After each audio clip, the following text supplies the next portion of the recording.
ਵਾਲੇਕੁਮ ਭਾਈਜਾਨ, मैं बेवा हाँ। मेरे 5 बच्चे ने। मैनू 9वीं दफ़ा तुहाडे लों पैसे 10,000 मिल चुके भाईजान। मेरा नाम तंजीला है। तुहाडे लों मैनू पैसे पहुँच तुसीं जिवें भी भेजे ने साडे वल पहुँच जाने। तुसीं जिथे भी रहिंदे हो तुहानूं अल्लाह सेहत तंदुरुस्ती दे।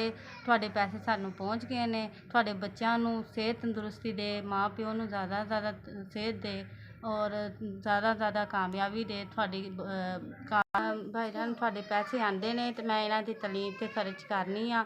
मैनू बहुत आसरा हो जांदा है। मैं किराया भी इन्हां विचों ही दिंदी हाँ। बच्चों के कपड़े कोई चीज़ वगैरह वो भी इन्हां पैसों नाल बनदी है। तुहाडे वास्ते आसानियां पैदा करे अल्लाह। तुहाडे कारोबार के अंदर बरकत देवे। तुहानूं तमाम मुश्किलां तुहाडियां आसान करे।